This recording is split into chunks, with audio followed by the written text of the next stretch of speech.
It is real person? Is that real? Oh my God.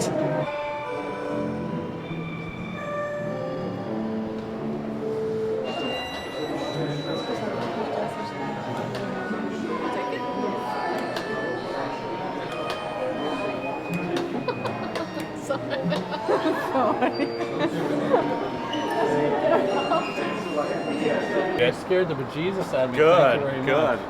Get the bejesus right out of you. Hi, how you doing? There you go, thank you. I was remarking to him about like how human nature is that like as soon as someone like gets the crap scared out of them, they go and look around and like, hey, come over here. Right. Push it. You know, it's like they want to do it to someone else. They don't want to, misery loves company. You're right. There's a lot of that tonight. Each time there's a different reaction. So this is, but I think it's maybe because the space was so dark that it was a little bit more conducive to like a haunted house.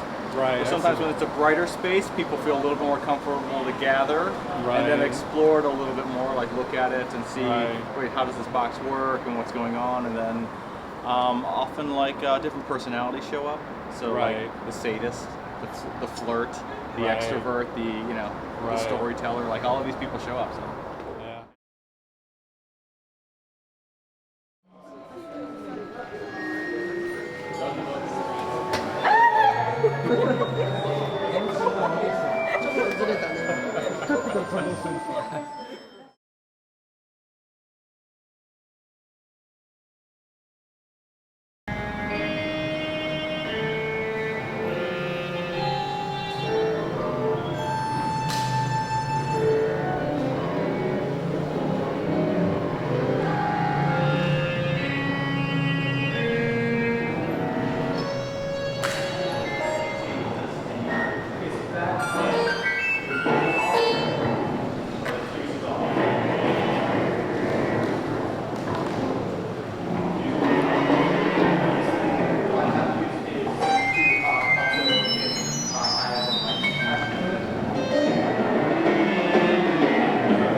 Good evening, everybody.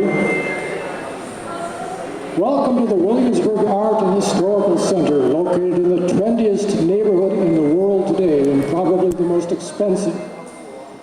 And the reason for that, part of the reason for that, was what a great lady did in 1996. She bought this beautiful landmark building. It's a national landmark, built in the 1860s, the Kings County Savings Bank building. It's on the National Register of Historic Places, And the seventh building in all of New York City to be landmarked, a very important building.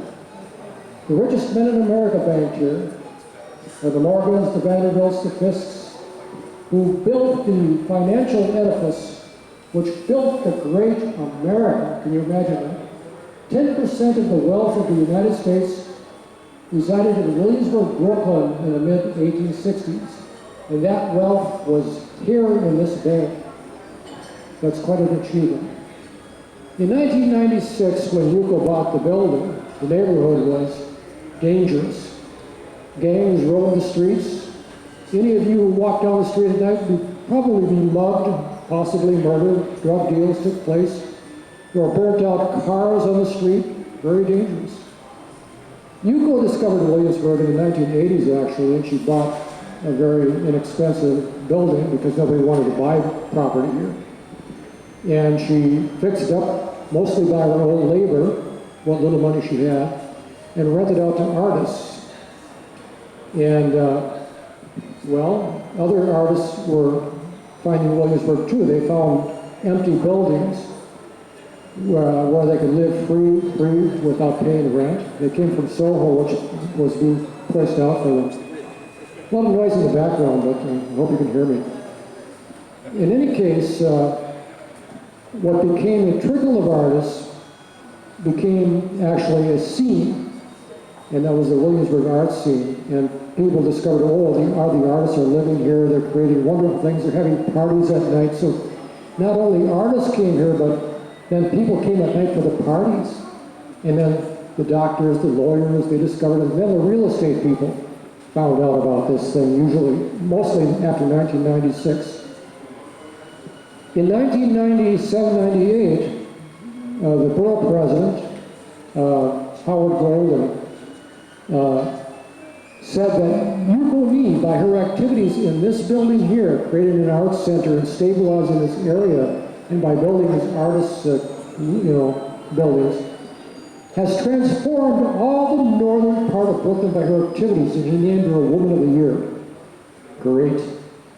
Then in 1998, Governor George Pataki of the state of New York also named Yuko Woman of the Year, along with Diane Sawyer and a lot of very other prominent women, stating that she has done magnificent things for Brooklyn, the state of New York, and for the community at large.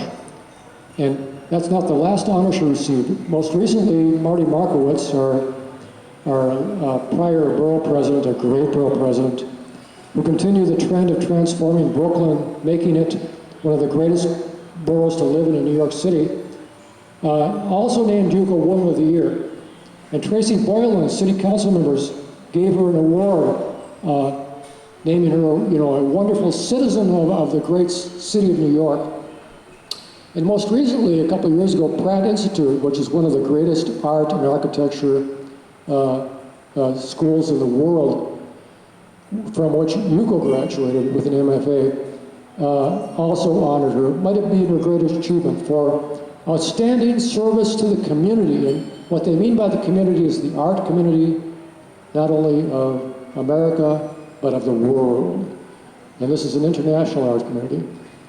Now, I've talked enough about her. I think I can introduce her. If Yuko will step forward, I can see her in the dark over there because I just had cataract surgery and I can see very well now. Yuko, please come. Here is the great lady herself, Yuko Nii. Thank you very much. It was such a long introduction. People are more eager to look at the show. Thank you very much for coming over tonight, and I heard it is sprinkling a little bit to cool off and feeling the beginning of the fall season. I'd like to introduce you those two talented tech artists. One is Kenji Kojima. Could you please come forward?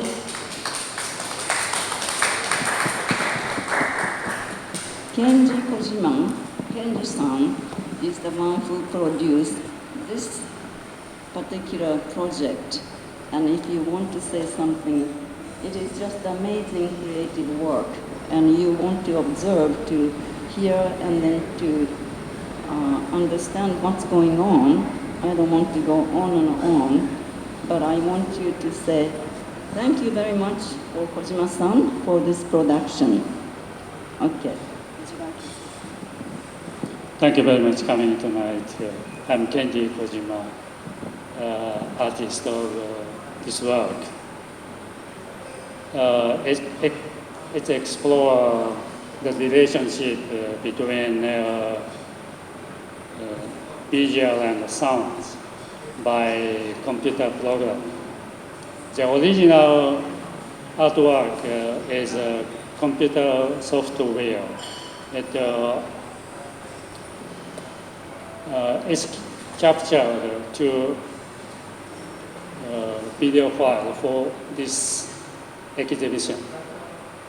The image has, computer image has many pixels, and one pixel has RGB colors, red, green, and blue.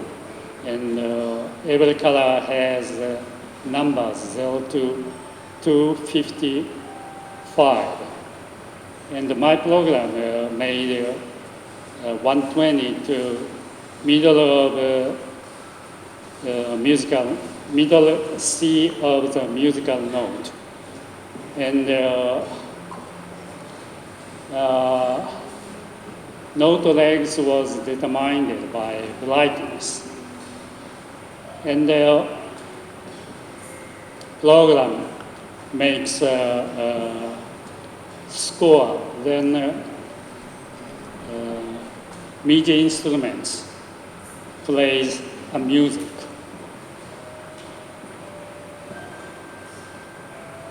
Yeah, that is my artwork.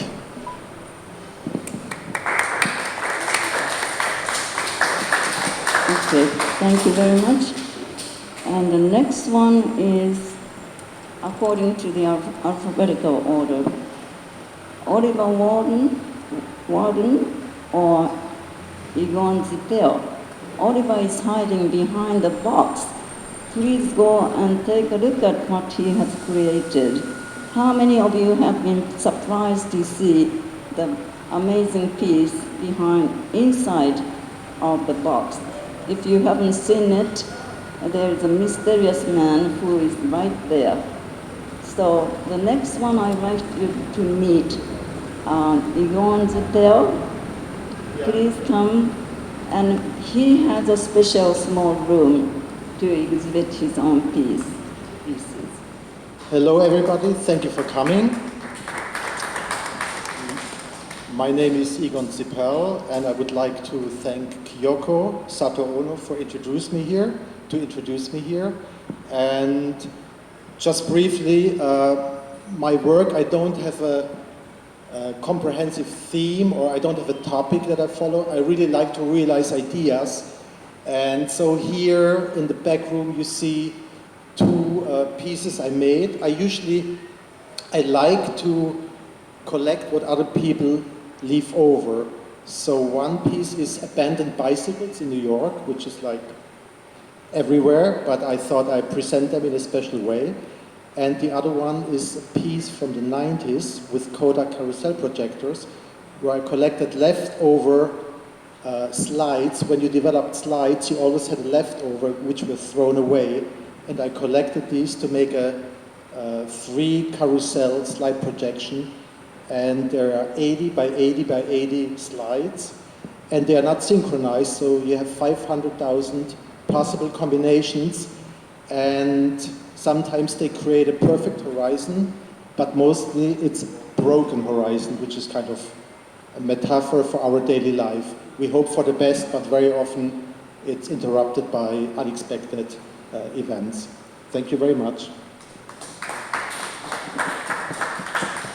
Thank you, Egon Zippel. The next one is Oliver Warden.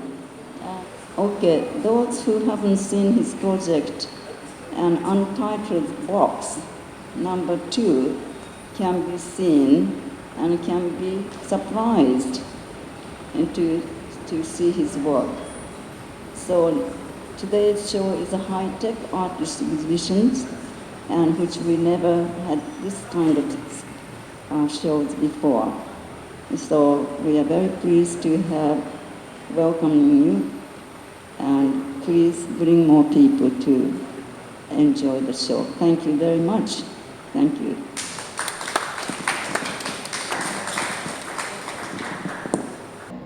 Oliver is missing. Oliver is speaking to you. Is it you? No, because I was aware of it. Oh yeah, you guys. I think I might have sent some email. Good. ムービーでフェイスや。 They can see you.